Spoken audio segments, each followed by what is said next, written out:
picture I could see if I just close my eyes. Have the foresight to believe.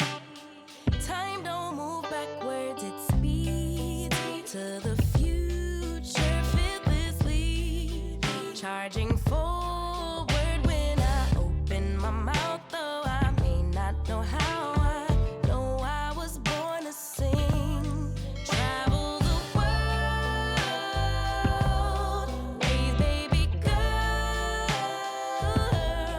bury my best friend.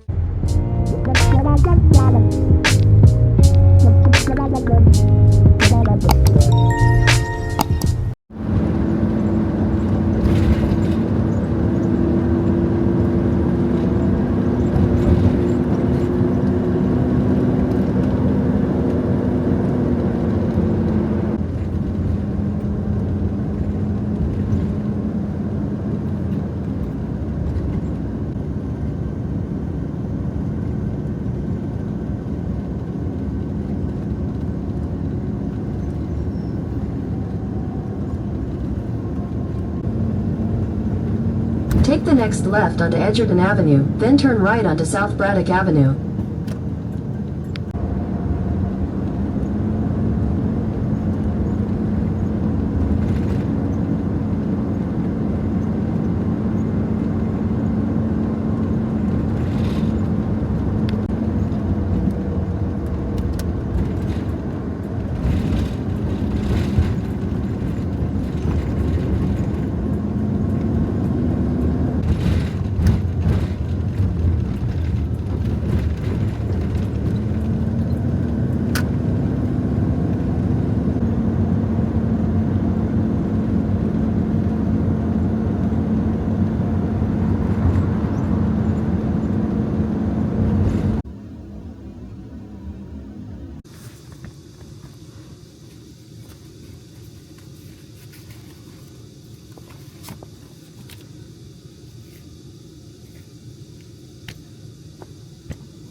Hey, beautiful people.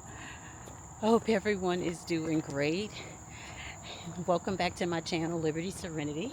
If you are new here, I am Tracy, and I am a 50+ married but solo RVer who's traveling the US, Canada, Mexico, and Alaska in my self-converted 1997 Dodge van.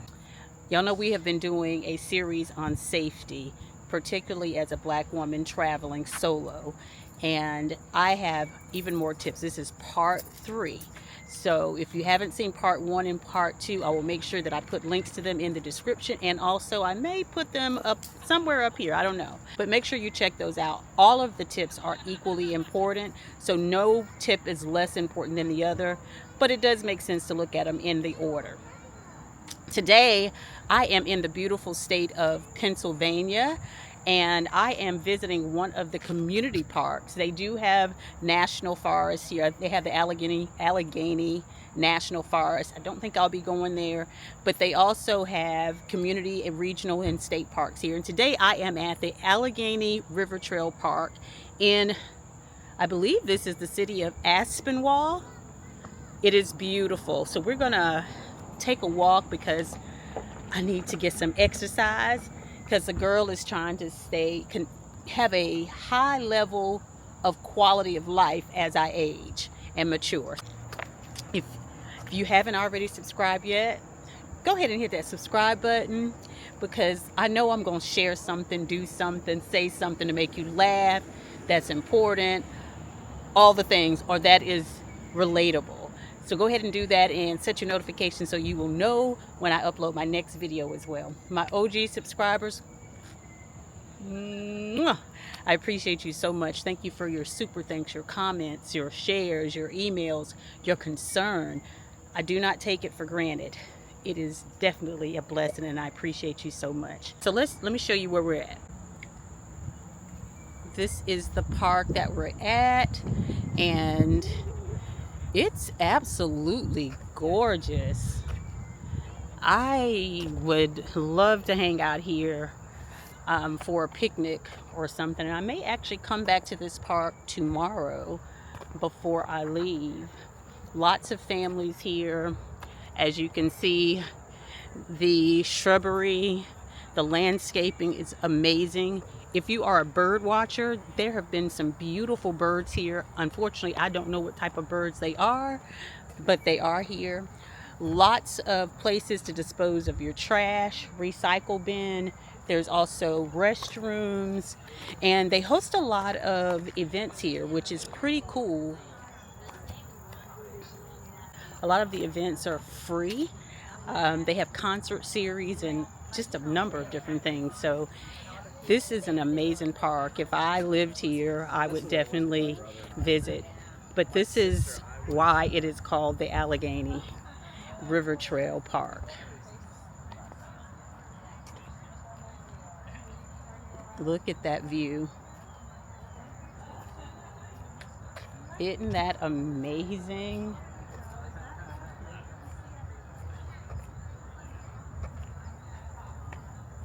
Just amazing.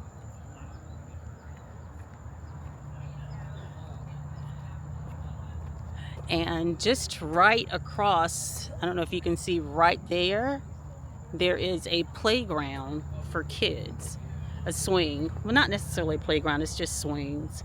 But it has lots of picnic tables for families. And I guess that little area right there is more of the playground. Lots of seating here in the park as well. Oh boy, it's beautiful. It is absolutely beautiful, and it's so comfortable. And look, they have these amazing chairs. I've always wanted to sit in one of these while, oh my gosh, and I get my chance today to hang out with you all. Look at these amazing, I would think you would call these like Adirondack lounge chairs, I think. I could be wrong. If I'm wrong, let me know. If I'm right, let me know that as well in the comments. But I'm gonna take a seat over here up under this beautiful, I think this is a pine tree, and chill. Oh, and it's a two-seater. Too bad my hubby isn't here with.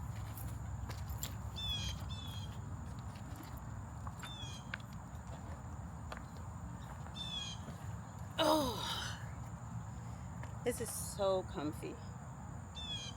Oh, Calgon, take me away. Oh boy, this is absolutely beautiful. And I can't even get my words out because I'm overcome with emotion, because it is not that I don't know this. I know that I am very privileged to even be here doing this.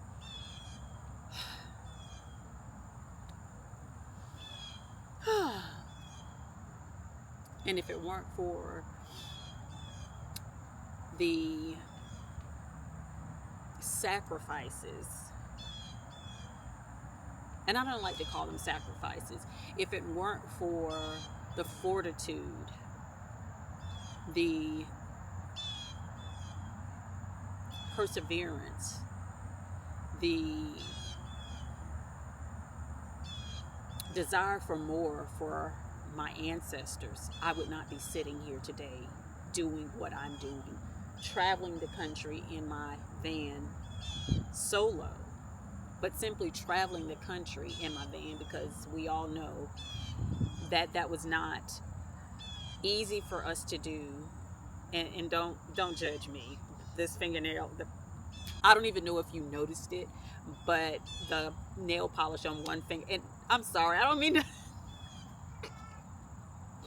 The nail polish on my middle finger has come off, but I'm still rocking this polish because I don't know when I'm going to go get them done again.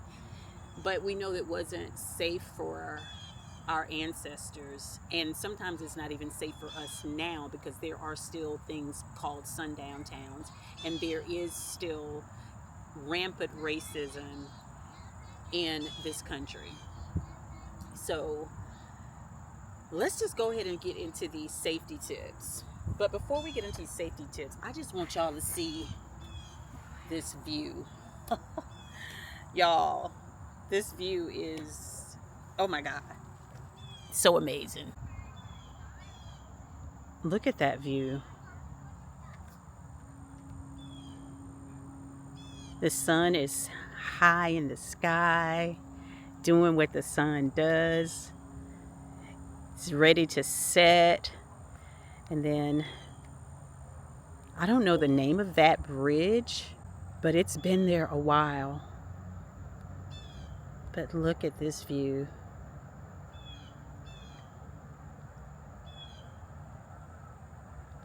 And it's so peaceful and calm.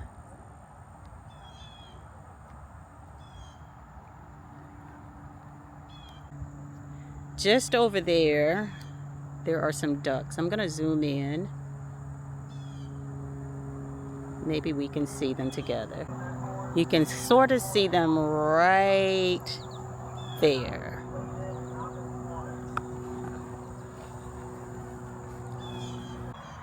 And look at this beautiful shrubbery that's right here at the ramp to board your boat at the various boat slips. Just absolutely beautiful. Well, oh gosh. Oh my goodness, I wish you all could feel the breeze because it has been so humid here in Pittsburgh. All right, let's get into tip number 1 on this one because I think this is very important, especially if you're a content creator like myself. I do not create content at night unless I'm actually inside my van, and that is how I'm creating content at night. So that keeps me safe. But if I'm creating content like what I'm doing now, I make sure that I am doing it in the daytime. I also make sure that I'm in an area that I feel safe in. And the reason why I say this is because if you're pulling out your cameras, whether it's a drone or whatever equipment that you're using to create your content, you don't want to feel as if someone is watching you, which people are always watching. So that is another tip, but that wasn't on the list. But people are always watching, but at least you feel you are in an area where you feel safe. Your spideys didn't go up. We talked about that in part 1, listening to your intuition and paying attention to it and not doubting yourself. It makes a difference because 1, you are not rushing through it. 2, you again aren't feeling afraid or fearful that something is going to pop off. And because it's done in the daytime, you can see all around you. Your peripheral vision isn't blocked or anything, or it's not as hard to see because at least if this tree, the trees that are beside me, I can still see around them. At night, the trees would probably prevent me from seeing around them. So plan and create your content. Well, plan to create your content during the daytime because it certainly makes a difference and it minimizes putting yourself in a position where you could be harmed. And I guess there's a part 2 to that, when make sure you're doing it in a place where you feel safe, where you're not being followed, you don't see any craziness going on around you. Like in this park, it is very family oriented. I don't see any riffraff, I don't see any weirdness going on. That's tip number 1, and that is definitely helpful for me. The next one is check into self-defense. If you don't know how to defend yourself, if something pops off, you are in a world of trouble. And you don't have to know a lot of self-defense. You just need to know some basic skills. So take a self-defense class. Something as simple as popping someone in their nose and is easy. Yes, we know as women, we can, if a man tries to strike, we have the ability to pop them in the crown jewels. that will give us a chance to get away, but we need to know other ways to help and protect ourselves.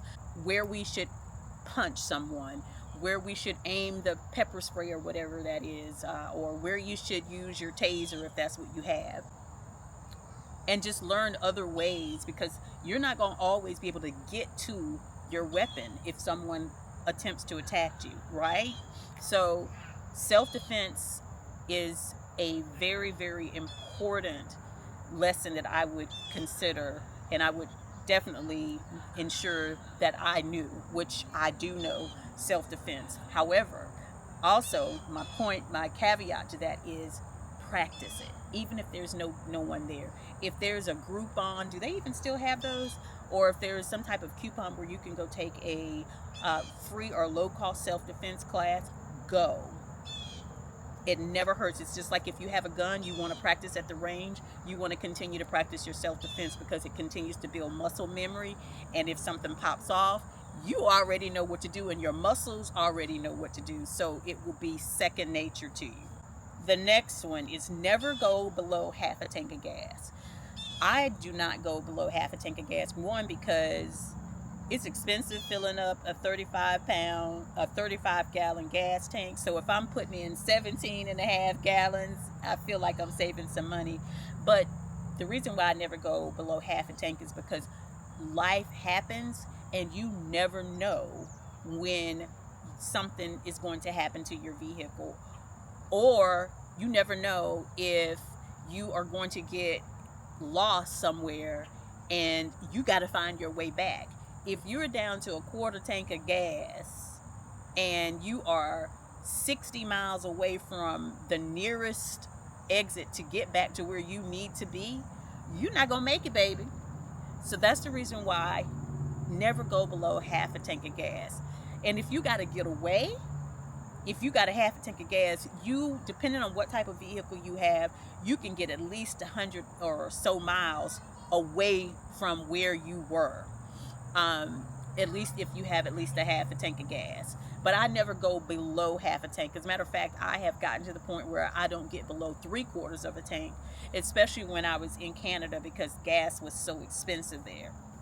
So never go under half a tank of gas, if at all possible.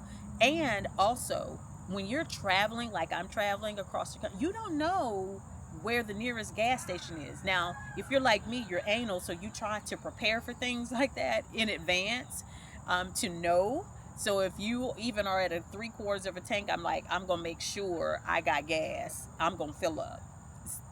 And that's another thing.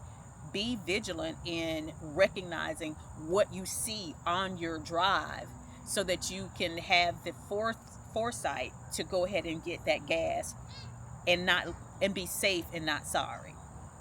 The next one is use different navigation apps so that you can figure out where you're going and to make sure that you're on the correct route. And let me tell you the reason why I say that is because I use Waze, I use Google, I use my Garmin in my RV. My Garmin, doesn't matter how much I update that Garmin, it always is going to give me a different route. One, because it is set based on the weight of my van, and it's also set based on the height of the van. So it's going to help me to maneuver across bridges that can accommodate my height and my weight, and it's going to not take me on bridges or roads that cannot accommodate my weight and my height. So it's a little bit different. Whereas Google Maps and Waze, they don't have those capabilities. However, what I do is I look at all three of them, and I like my Google Maps a little bit more than Waze, because I found that, especially when I was in Canada, Google Maps got me where I needed to go where Waze didn't. And that's something also to take in consideration. Know the limitations of the navigational apps that you're using, so that you can get from point A to point B, so you'll know what to use when and where. That keeps us safe because it minimizes us getting lost on dead-end roads where it's hard to have a turnaround, especially if you are in a rig like mine that's 22 feet long now, with a bike rack on the front, a cargo rack on the back. It ain't easy turning something like that around in a little bitty tiny space. But if you got licenses like me, you can do it. I can get in and out of some tight spaces. But if someone is trying to pin you in, I don't care what kind of licensing you got. I don't care if you know how to drive very, very well. Like, I think I can drive very well. I know I can drive very well. But it's going to take some maneuvering, which is going to put you in a predicament. So make sure you're looking at those routes before you hit the road. I try to plan my routes the night before, and sometimes weeks before, because I need to know where I'm going. I need to let my family know what states I'm going to be in. And I actually have a Word document that lets me know what states I'm going to be in. Yeah, so I can plan where I'm going to go. But make sure you are using more than one navigational app. And let me turn my phone off and put it on Do Not Disturb. I don't know who's sending me messages. The next one is learn how to use a print map. Y'all don't even know what that is. Learn how to use an actual physical map so that you will know where the main intersections are. And I know there's a whole system of how the interstates are numbered. I can't explain that, but there's certain ways they go north, south, east, west, and stuff like that. I don't remember that, but I know that system is there. But if you learn how to use a map, because let me tell you, if we depend on these systems, if the satellites go out, we are jacked, okay? We need to learn how to use these maps. And what life is happening, coming at us real quick. What happens if something happens detrimental in the world and there are no satellite systems, and we got to figure out how to maneuver through this country, through this world? We better know how to use a map. You learn how to use a map to get yourself from point A to point B. Okay, I am teaching myself, and those atlas maps, I like to get the truckers maps. One, because I have a 22-foot vehicle that's like 9,000 pounds, and typically I can get through any road or anything. But I like to use there because, honey, there are some ways that they can go that we don't know about. So I like to use the truckers atlas. I even like to use the truckers navigational apps as well. But I'm going backwards. Let me stay focused. Stay focused. Learn how to use a print map, because that can keep you safe. Again, if you don't know how to use a print map, if you pick one up, you're going to be terrified. You're going to be immobile. And then you become an even easier target because you don't know which way to go. The next tip is probably one that most people don't think about. And this is something that I had to learn on this trip. Is that I had to get out of my own way. And let me tell you what I mean by that. There is a level of discomfort when I'm traveling because I don't know how I'm going to be received by people in these areas. It doesn't matter whether they're black, white, Asian, Latino, Hispanic. I don't know how I'm going to be received as a black woman, as a black person. But as I have traveled these last 3, almost 4 months, let me tell you, I have found more kind people, more people who are simply curious and who don't see a lot of black people in the areas that I have been to. So I do become somewhat of an anomaly in their area. So I have come to not take it personal when I see people staring like I'm a unicorn. And I have also just started talking to people when my spirit feels right with those people.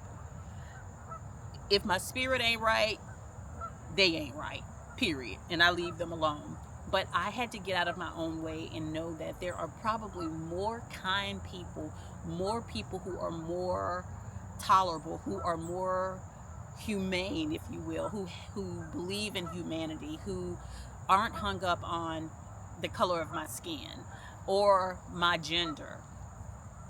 And that has made my travels so much more enjoyable, because now I have no expectations of anyone, so my feelings can't be hurt, and I don't get so bent out of shape. I can laugh about stuff when things pop off. It doesn't mean that I don't recognize it, but I can laugh about it, and it makes it so much lighter for me to travel without those expectations, without that fear, without wondering how I'm going to be received. I'm me no matter where I am. If they don't like me, that's their problem. As they would say on the intranets, it's a them problem, not a me problem, and not a my problem. That's their problem. So, yeah. And with that being said, I will say this also. The next tip is, remember that closed mouths do not get fed. And what I mean by that is, you can put yourself in a predicament and make yourself a target because you are afraid to open your mouth and ask for help.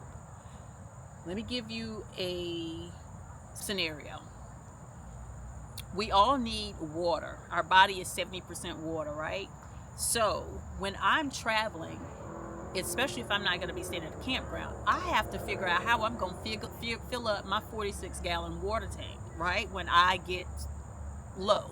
And I try not to ever run out. And I had to learn how to get past my fear and open my mouth and ask for help, okay? I had to think about it. Fire departments, go ask them if I can fill up.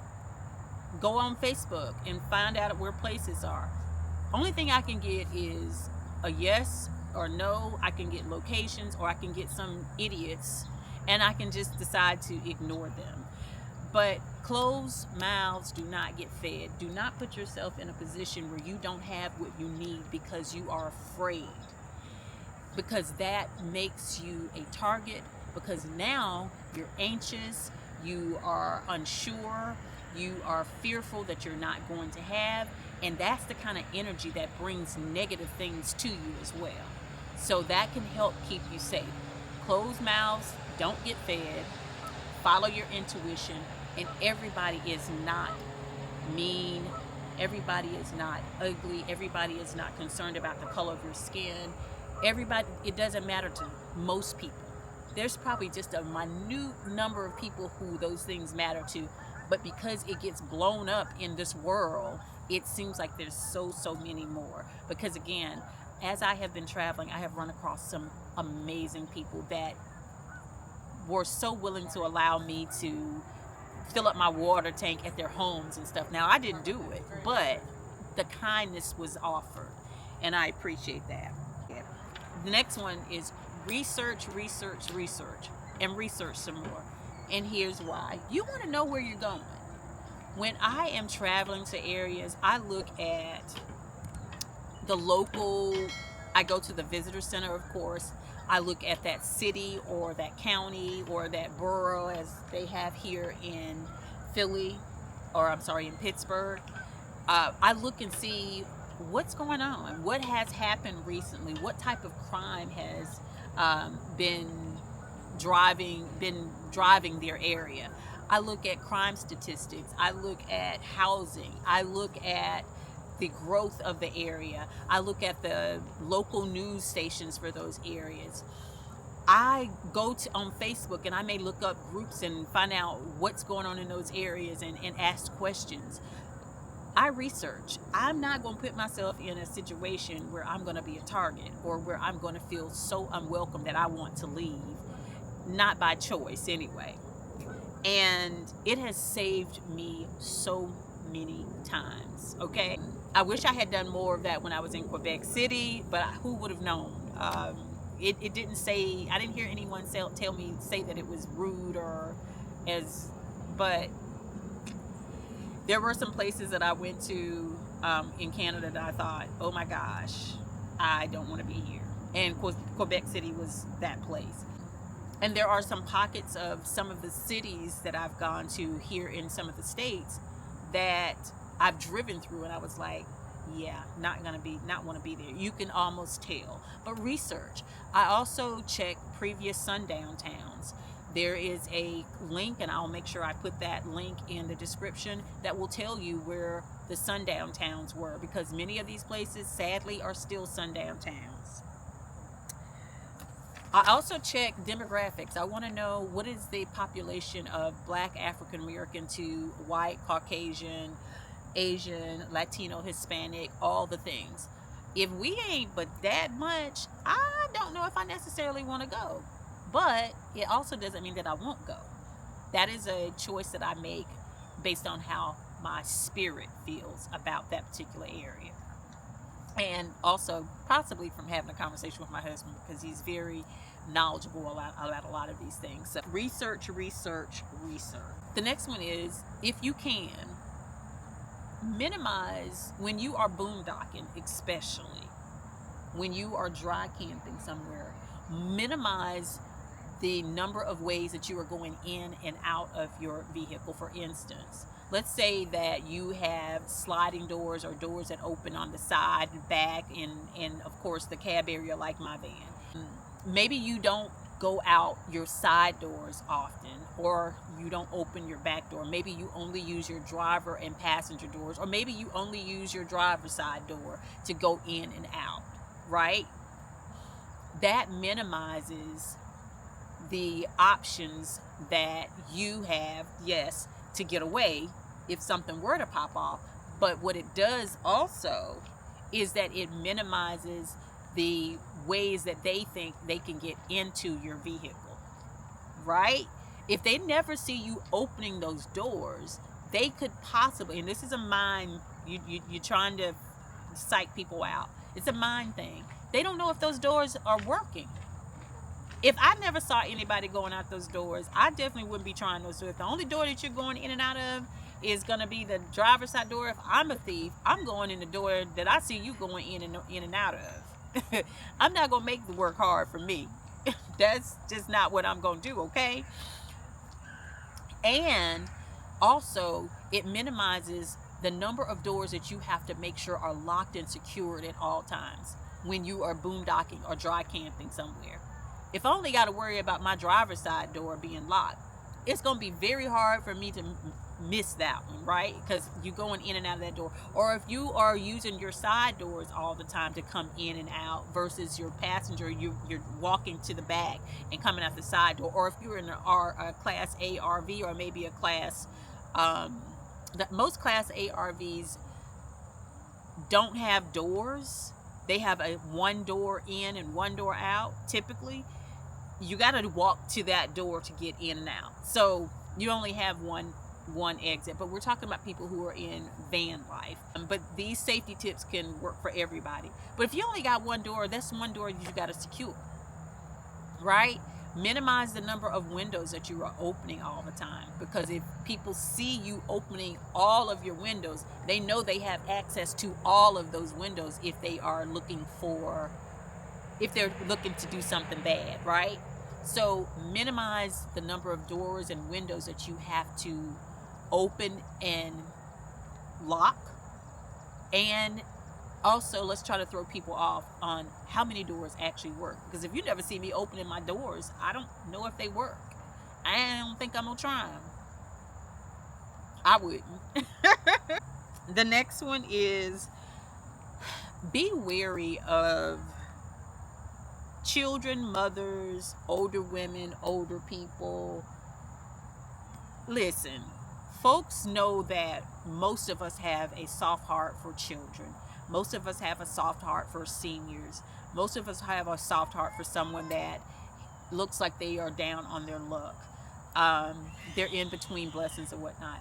But also, we have to remember that a lot of these people can be the resource that the bad people are using to get your attention, or to make you lose your attention and your focus so they can do the things that they need to do. Snatch you, snatch your vehicle, snatch your purse, whatever. Be weary, be leery.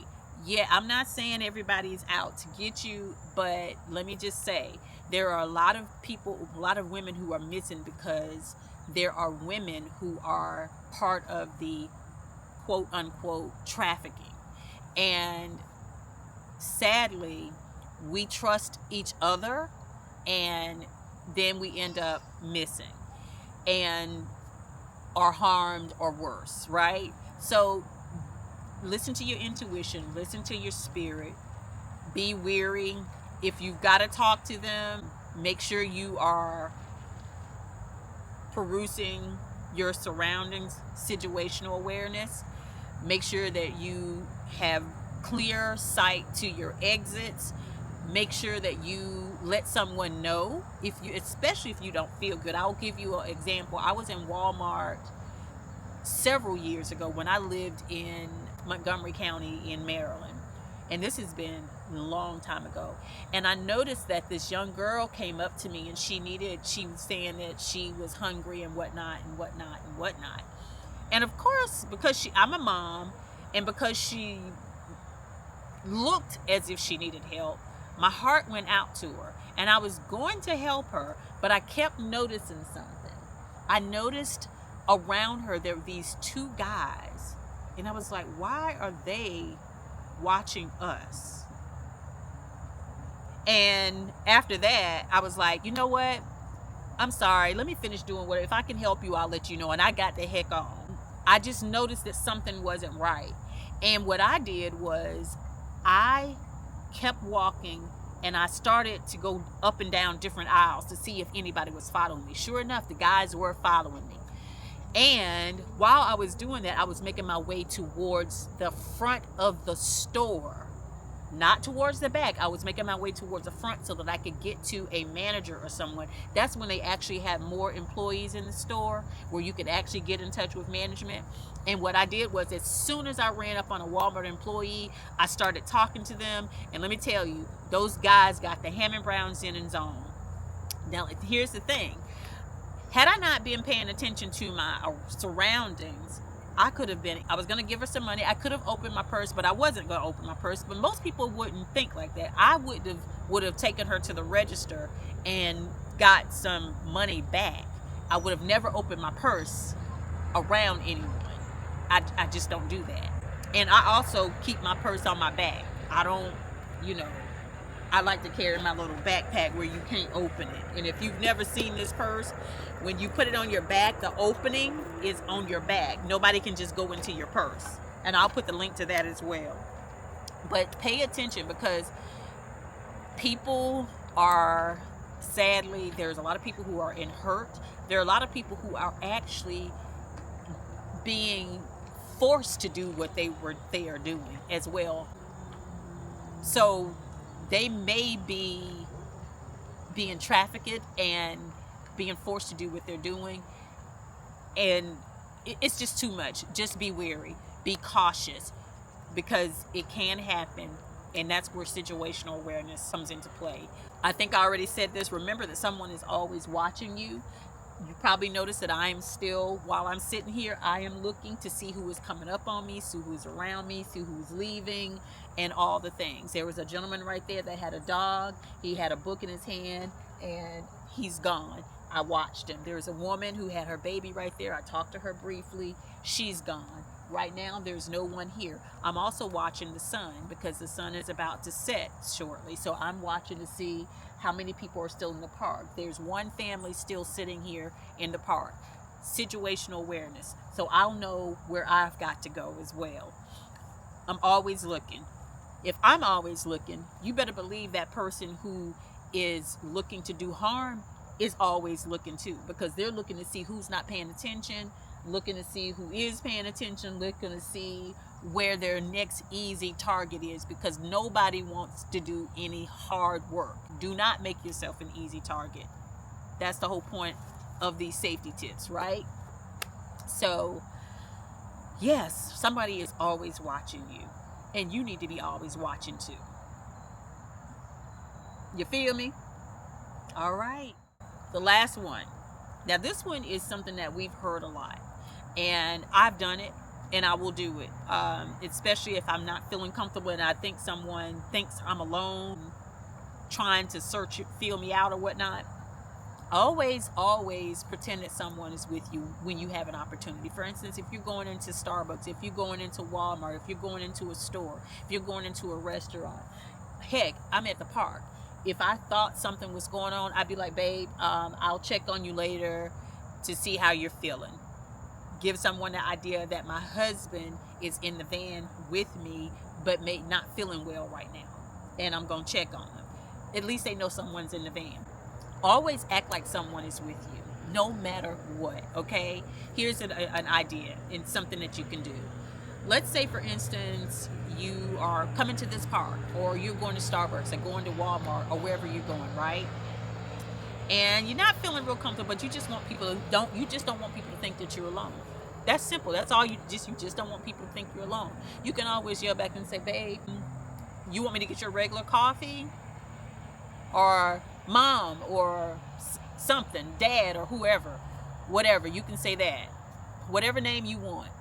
It's up to you. But the point is, act like someone else is in there and that you're talking to them. Heck, even if you need to, you can say I'll call you, or text me what you want, something like that. At least they think you're talking to somebody that's in there, right?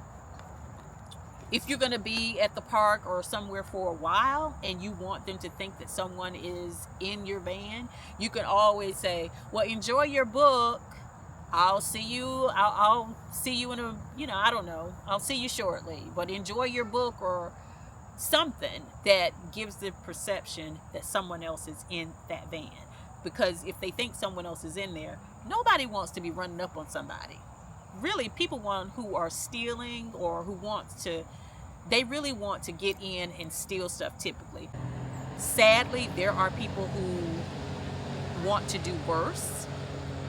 But if we can minimize that by doing some of the things that we have already talked about and some of the tips that we shared today, hopefully we'd never have to encounter anything like that. All right. Well, the sun is setting, and I really wanted to see the sunset, and I want to share that with you all. And I am done with my tips. I think that is all of them. I actually have more, but maybe there'll be a part 4. I don't know. We'll see. Let's go see the sunset, though. Wow. Look at those vibrant colors. Just beautiful. And look at how it looks on the water.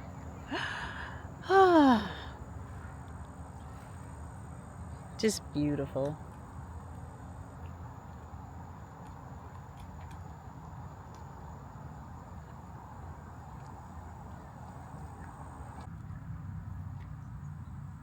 I hope that these tips have been helpful. I hope you've enjoyed the safety series.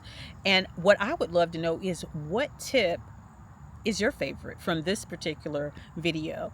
And if you have tips to share, please share them, because I am not the end all be all, right?